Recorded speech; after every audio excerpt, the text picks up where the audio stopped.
ಸದ್ಯ ಕನ್ನಡ ಕಿರುತೆರೆಯಲ್ಲಿ Bigg Boss season 12ರ ಫೀವರ್ ಜೋರಾಗಿ ನಡೀತಾ ಇದೆ. ಒಂದ್ ಕಡೆ ಸೋಷಿಯಲ್ ಮೀಡಿಯಾದಲ್ಲಿ, ಮತ್ತೊಂದ್ ಕಡೆ ಸ್ಮಾಲ್ ಸ್ಕ್ರೀನ್ ಅಲ್ಲಿ ಸಿಕ್ಕಾಪಟ್ಟೆ ಹೈಪ್ ಅನ್ನ ಕ್ರಿಯೇಟ್ ಮಾಡಿದೆ. ರೀಸೆಂಟ್ ಆಗಿ ಎಲಿಮಿನೇಟ್ ಆಗಿ ಬಂದಿರುವಂತಹ ಬಿಗ್ ಬಾಸ್ ಸೀಸನ್ 12ರ ಟಾಸ್ಕ್ ಕ್ವೀನ್ ರಾಶಿಕಾ ಶೆಟ್ಟಿ ಅವರ ಬ್ರದರ್ ಅಂದ್ರೆ ತಮ್ಮ ಲಿಖಿತ್ ಶೆಟ್ಟಿ ನಮ್ಮ ಜೊತೆ ಸಿಕ್ಕಿದ್ದಾರೆ. ಮಾತುಕತೆಗೆ ನಾನು ಮಾತನಾಡಿಸ್ತಾ ಹೋಗ್ತೀನಿ. ಲಿಖಿತ್ ಅವರೇ, ಮೊದಲನೇದಾಗಿ ನಮಸ್ತೆ, ಹೇಗಿದ್ದೀರಾ? ನಮಸ್ತೆ ಸರ್, ನಾನು ಚೆನ್ನಾಗಿದ್ದೀನಿ. ನೀವ್ ಹೇಗಿದ್ದೀರಾ? ನಾನು ಸೂಪರ್ ಆಗಿದ್ದೀನಿ ಅಂಡ್ ಕಂಗ್ರಾಚುಲೇಷನ್ಸ್ ನಾನು ನಿಮ್ಗೂ ಹೇಳ್ತೀನಿ. ಬಿಕಾಸ್ ಯಾಕಂತಂದ್ರೆ ನೀವು ಕೂಡ ಬಿಗ್ ಬಾಸ್ ಮನೆಗೆ ಹೋಗಿದ್ರಿ. ಲೈಕ್ ಏನಂದ್ರೆ ನಿಮ್ಮ ಅಕ್ಕನ್ಗೆ ಒಂದಷ್ಟು ಸ್ಫೂರ್ತಿಯನ್ನ ತುಂಬಿಸ್ ಬಂದಿದ್ರಿ. ಹೆಂಗಿತ್ತು ನೀವು ಕೂಡ ಬಿಗ್ ಬಾಸ್ ಮನೆಗೆ ನಿಮ್ಮ ಅಕ್ಕನ ಮುಖಾಂತರ ಹೋಗಿದ್ದಿದ್ದು ಮೊದಲಿಗೆ? ಲೈಕ್ ಫಸ್ಟೇ ಬಿಗ್ ಬಾಸ್ ಹೋಗ್ಬೇಕಾದ್ರೆ ಎಲ್ಲರಿಗೂ ಆಪರ್ಚುನಿಟಿ ಸಿಗಲ್ಲ. ಅದರಲ್ಲೂ ನಮಗ್ ಸಿಕ್ತು ಅಥವಾ ಆಪರ್ಚುನಿಟಿ ಅಂತಂದ್ರೆ ನಂಗೆ ತುಂಬಾ ಖುಷಿ ಆಯ್ತು. ಫಸ್ಟ್ ಅದರಲ್ಲೂ ಅಮ್ಮನ್ ಕರ್ಕೊಂಡು ಹೋಗೋದು ಇನ್ನೂ ತುಂಬಾ ಖುಷಿ ಆಯ್ತು. ಸೊ ಎಲ್ಲಾರ್ಗು ಅದೊಂದು ಇದಾಗುತ್ತೆ. ಎಲ್ಲಾರ್ಗು ಲೈಕ್ ಮನೆಯವ್ರಿಗೆಲ್ಲ, ಲೈಕ್ ಫ್ಯಾಮಿಲಿ ಆಗಿರ್ಬೋದು, ಫ್ರೆಂಡ್ಸ್ ಎಲ್ಲರೂ ನೋಡ್ತಾರೆ. ಅಕ್ಕನ ಮೂಲಕ ಅದೊಂದು ಆಪರ್ಚುನಿಟಿ ಸಿಕ್ತು ಅಂತ ತುಂಬಾ ಖುಷಿ ಆಯ್ತು. ಚೆನ್ನಾಗ್ ಅನಿಸ್ತು. ಓಕೆ, ಈಗ ಬಿಗ್ ಬಾಸ್ ಇಂದ ರಾಶಿಕ್ ಅವ್ರು ಎಲಿಮಿನೇಟ್ ಆಗ್ಬಾರ್ದಿತ್ತು ಅನ್ನುವಂಥ ಒಂದು ಟಾಕ್ ಇದೆ. ಸೊ ಯಾಕಂತಂದ್ರೆ ಪ್ರತಿಯೊಂದು ಟಾಸ್ಕ್ ಅಲ್ಲೂ ಕೂಡ ಅವ್ರದ್ದು ಚಾಮ್ ಅನ್ನ ತೋರಿಸಿದ್ದಾರೆ ಅನ್ನುವಂಥದ್ದು. ಅವ್ರು ಹೊರಗಡೆ ಬಂದಾಗ ಎಷ್ಟು ಬೇಜಾರಾಯ್ತು ಅಂಡ್ ಹಾಗೇನೆ ಬಂದ ಮೇಲೆ ಯಾವ ರೀತಿ ಸೆಲೆಬ್ರೇಷನ್ ಇತ್ತು ಅಂತ. ಲೈಕ್ ಬರ್ತಾಳೆ ಅಂತ ಎಕ್ಸ್ಪೆಕ್ಟ್ ಮಾಡಿರ್ಲಿಲ್ಲ. ನಾವು ಫಿನಾಲಲ್ಲಿ ಇರ್ತಾಳೆ ಅಂತ ಪಕ್ಕಾ ಗೊತ್ತಿತ್ತು. ಸಡನ್ ಆಗಿ ಕಾಲ್ ಬಂತು, ಈ ತರ ಎವಿಕ್ಷನ್ ಇದೆ ಅಂತ ಅನ್ಬಿಟ್ಟು. ಅವಾಗ ಮತ್ತೆ 2 ಸತಿ ಕಾಲ್ ಮಾಡಿ ಕನ್ಫರ್ಮೇಶನ್ ಮಾಡ್ಕೊಂಡೆ ನಿಜಾನ ಸುಳ್ಳ ಅಂತ. ಬಟ್ ಕನ್ಫರ್ಮ್ ಆದ್ಮೇಲೆ ಎಲ್ಲೋ ಒಂದ್ ಕಡೆ ಬೇಜಾರಾಯ್ತು. ಅವಳು ಅಷ್ಟು ಎಫರ್ಟ್ಸ್ ಹಾಕಿದ್ಲು ಫಿನಾಲೆಲಿ ಇರಬೇಕು, ಗೆಲ್ಬೇಕು ಅಂತ. ಬಟ್ ಎಲ್ಲೋ ಒಂದ್ ಕಡೆ ಅದೊಂದು ಎಲ್ಲೋ ಫುಲ್ಫಿಲ್ ಆಗಿಲ್ಲ ಅಂತ ಒಂದ್ ಕಡೆ ಬೇಜಾರಾಯ್ತು. ಬಟ್ ಹೊರಗಡೆ ಬಂದ್ಮೇಲೆ ಜನರು ರೆಸ್ಪಾನ್ಸ್ ನೋಡಿದ್ವಿ, ಫ್ಯಾನ್ಸ್ ರೆಸ್ಪಾನ್ಸ್ ನೋಡಿ ತುಂಬಾ ಖುಷಿ ಆಯ್ತು. ಹೊರಗಡೆ ನಿಮ್ಮ ಅಕ್ಕನ ಕ್ರೇಜ್ ನೋಡಿ ಹೆಂಗ್ ಅನ್ನಿಸ್ತಿತ್ತು ನಿಮ್ಗೆ, ರಾಶಿಕ್ ಅವರ ಕ್ರೇಜ್ ನೋಡಿ? ಲೈಕ್ ಪರ್ಸ್ನಲಿ ನಾನು ಆ ತರ ನನ್ನ ಅಕ್ಕನ್ ನೋಡ್ಬೇಕಂದ್ರೆ ನಂಗೆ ತುಂಬಾ ಆಸೆ ಇತ್ತು. ಲೈಕ್ ಅವಳ ಹೆಸರು ಕೂಗ್ಬೇಕು ಎಲ್ಲಾ ಕಡೆ, ಅವಳದು ಲೈಕ್ ಅವ್ರ ಕಂಡ್ರೆ ಇಷ್ಟ, ಅವ್ರು ಚೆನ್ನಾಗಿದ್ದಾರೆ ಆ ತರ ಎಲ್ಲ ಹೇಳ್ಬೇಕು ಅಂತ ತುಂಬಾ ಆಸೆ ಇತ್ತು. ಲೈಕ್ ಬಿಗ್ ಬಾಸ್ಗೆ ಹೋಗಾದ್ಮೇಲೆ ಎಲ್ಲಾ ಕಡೆ ಆ ಒಂದು ವಿಡಿಯೋಸ್ ಮಾಡೋದಾಗಿರ್ಬೋದು, ಅವ್ರು ಚೆನ್ನಾಗಿ ಆಡ್ತಾ ಇದಾರೆ, ಇಷ್ಟೊಂದು ಸ್ಟ್ರಾಂಗ್ ಹಂಗಿಂಗ್ ಅಂತೆಲ್ಲ ಕೇಳೋ ಟೈಮಲ್ಲಿ ತುಂಬಾ ಖುಷಿ ಆಗುತ್ತೆ. ನನ್ನ ಫ್ರೆಂಡ್ಸ್ ಆಗಿರ್ಬೋದು, ನಮ್ಮ ಅಪ್ಪನ ಫ್ರೆಂಡ್ಸ್ ಎಲ್ಲ ಫೋನ್ ಮಾಡೋರು, ಹೆಣ್ಮಕ್ಳು ಅಂದ್ರೆ ಸ್ಟ್ರಾಂಗ್ ಆಗಿರ್ಬೇಕು, ನಿಮ್ಮ ಮಗಳೇ ಚೆನ್ನಾಗಿ ಆಡ್ತಾಳೆ ಹಂಗಿಂಗ್ ಅಂತೆಲ್ಲ ಹೇಳೋರು. ಸೊ ಸಖತ್ ಖುಷಿ ಆಯ್ತು ಅದ್ ನೋಡ್ಬಿಟ್ಟು. ಲೈಕ್ ಎಲ್ಲಿ ನೋಡಿದ್ರು ರಾಶಿಕಾಂತ ವಿಡಿಯೋಸ್ ಮಾಡೋರು ನಂಗೆ ಶೇರ್ ಮಾಡ್ತಾ ಇದ್ರು, ನಿಮ್ಮ ಅಕ್ಕ ತುಂಬಾ ಚೆನ್ನಾಗಿ ಆಡ್ತಾ ಇದಾರೆ ಹಂಗಿಂಗ್ ಅಂತೆಲ್ಲ. ಅದ್ ನೋಡೆಲ್ಲ ಒಂದ್ ಕಡೆ ತುಂಬಾ ಅಂದ್ರೆ ತುಂಬಾ ಖುಷಿ ಆಯ್ತು. ಯಾವ ಟಾಸ್ಕ್ ರಾಶಿಕ್ ಅವ್ರು ತುಂಬಾ ಚೆನ್ನಾಗಿ ಆಡಿದ್ದಾರೆ ಅಂತ ನಿಮ್ಗೆ ಅನ್ನಿಸ್ತು? ಎಲ್ಲಾ ಟಾಸ್ಕು ಚೆನ್ನಾಗಿ ಆಡಿದಾಳೆ. ಲೈಕ್ ಒಂದು ಅಂತ ಇಲ್ಲ, ಅವಳು ಆಡಿಲ್ಲಾನೆ ಬೇಜಾರ್ ಮಾಡ್ಕೊಂಡು ಕೂರೋದನ್ನ ನೋಡಿದೀನಿ ನಾನು. ಹೇಳ್ತಾ ಇರ್ತಿದ್ಲು ನನಗೆ ಆಡಕ್ ಚಾನ್ಸ್ ಸಿಕ್ಕಿಲ್ಲ ಅಂತ. ಲೈಕ್ ತುಂಬಾ ಅಂದ್ರೆ ತುಂಬಾ ಚೆನ್ನಾಗಿ ಎಲ್ಲಾ ವಿಡಿಯೋಸ್ಗಳು ತುಂಬಾ ಎಲ್ಲ ಏನಂತಾರೆ ಟಾಸ್ಕ್ಗಳು ತುಂಬಾ ಚೆನ್ನಾಗಿ ಆಡಿದಾಳೆ.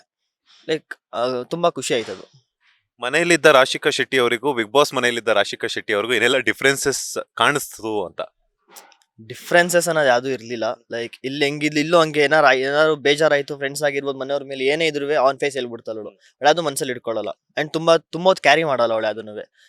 ಅವಳಲ್ಲೂ ಸೇಮ್ ಹಂಗೆ ಇದ್ಲು. ಬಟ್ ಗೇಮ್ ಅಂತ ಬಂದಾಗ ನಮ್ಮ ಮನೇಲಿ ಅನ್ಕೋತಾ ಇದ್ರು ಅವಳು ಆಡಲ್ವೇನೋ. ಬಟ್ ನಾನು ಹೇಳ್ತಿದ್ದೆ ಇಲ್ಲ ಸಖತ್ ಸ್ಟ್ರಾಂಗ್ ಇದ್ದಲ್ಲ ಅವಳು ಅಂತೆಲ್ಲ ಹೇಳ್ತಾ ಇದ್ದೆ. ಅದೆಲ್ಲ ಒಂದ್ ಕಡೆ ಅವಳು ಅವಳೆ ಪ್ರೂವ್ ಮಾಡ್ಕೊಂಡ್ಲು. ಇವಾಗ ಅವಳಿಗೊಂದು ಇನ್ನೂ ಒಂದು ಜಾಸ್ತಿ ಕಾನ್ಫಿಡೆನ್ಸ್ ಇರುತ್ತೆ, ಎಲ್ಲೇ ಹೋಗಿ ಏನೇ ಫೇಸ್ ಮಾಡಕ್ಕಾಗಿರ್ಬೋದು ಎಲ್ಲದಕ್ಕೂ. ಸೊ ಅದೊಂದು ಚೇಂಜಸ್ ಇದೆ ಇವಾಗ. ಎಲ್ಲಾ ಕಡೆ ಫೇಸ್ ಮಾಡ್ತಾಳೆ ಇವಾಗ ಏನಾದ್ರು. ಬಿಗ್ ಬಾಸ್ ಮನೆಯಿಂದ ರಾಶಿಕಾ ಅವರು ಮನೆಗೆ ಬಂದ್ಮೇಲೆ ನಿಮ್ಮ ತಾಯಿ ಏನ್ ಹೆಂದ್ರು, ಹೆಂಗ್ ಖುಷಿ ಪಟ್ರ ಅಥವಾ ಬೇಜಾರಾದ್ರ ಹೆಂಗೆ ಅಂತ? ಲೈಕ್ ಅಮ್ಮಂಗೆ ಸಿಕ್ಕಾಪಟ್ಟೆ ಬೇಜಾರಾಯ್ತು. ಬರ್ತಾಳೆ ಅಂತ ನಾವ್ ಎಕ್ಸ್ಪೆಕ್ಟ್ ಮಾಡೇ ಇರ್ಲಿಲ್ಲ ಹೇಳ್ಬೇಕು ಅಂತಂದ್ರೆ. ಅದು ಎಫಿಕ್ಷನ್ ಆದ್ಮೇಲೆ ಆಕ್ಚುಲ್ ಆಗಿ ತುಂಬಾ ಬೇಜಾರಾದ್ರು ಅವರು. ಲೈಕ್ ಎಲ್ಲಾ ತರ ಆಯ್ತು. ಏನಕ್ಕಂದ್ರೆ ಅಷ್ಟು ಎಫರ್ಟ್ಸ್ ಹಾಕಿದ್ಲು, ಎಲ್ಲ ನೋಡಿದ್ರು, ಎಷ್ಟೊಂದ್ ಮನೆಯೊಳಗಡೆ ಏನೇನೋ ನಡೆದಿತ್ತು, ಅದೆಲ್ಲಾನು ಫೇಸ್ ಮಾಡಿ ನಿಂತಿದ್ಲು. ಬಟ್ ಎಲ್ಲೋ ಒಂದ್ ಕಡೆ ಅದೊಂದು ಫುಲ್ಫಿಲ್ ಆಗಿಲ್ಲ ಅವಳಿಗೆ. ಅವಳಿಗೆ ಆಸೆ ಇತ್ತು ಕೊನೆ ಮೂಮೆಂಟ್ ತನಕ ಬಿಗ್ ಬಾಸ್ ಮನೇಲಿ ಇರ್ಬೇಕು ಅಂತ. ಎಲ್ಲೋ ಒಂದ್ ಕಡೆ ಅದಾಗಿಲ್ಲ ಅಂತ ತುಂಬಾ ಬೇಜಾರಾದ್ರು. ಬಟ್ ಆಮೇಲೆ ಹೊರ್ಗಡೆ ಬಂದ್ಮೇಲೆ ಜನರು ಸಪೋರ್ಟ್ ಮಾಡಿದ್ದು ಆಗಿರ್ಬೋದು, ಅವಳು ಇರ್ಬೇಕಾಗಿತ್ತು ಟಾಪ್ 5 ಅಂತೆಲ್ಲ ಹೇಳ್ತಾ ಇದ್ದಿದ್ದು, ಅವಳು ಬಂದ್ಬಿಟ್ಟು ಹೇಳೋದು ಇಲ್ಲ ನಂಗೂ ಖುಷಿ ಆಯ್ತು. ಲೈಕ್ ಇರ್ಬೇಕಾಗಿತ್ತು ಬಟ್ ಏನೂ ಆಗಲ್ಲ, ಒಬ್ರು ಯಾರು ಬರ್ಲೇಬೇಕು ಎಲ್ಲ ವಾರನೂ ಬಂದಿದ್ದು. ಆ ಫ್ಯಾನ್ಸ್ ಎಲ್ಲ ನೋಡಿ ಅವಳಿಗೆ ತುಂಬಾ ಖುಷಿ ಆಯ್ತು. ಬಿಗ್ ಬಾಸ್ ಹೋಗೋಕ್ಕಿಂತ ಮುಂಚೆ ರಾಶಿಕಾ ಅವರು ಎಷ್ಟು ಲಕ್ಷ ಶಾಪಿಂಗ್ ಮಾಡಿದ್ರು ಅಂತ ನಿಮ್ಗೆ ಏನಾದ್ರು ಗೊತ್ತಾ ಅಂತ?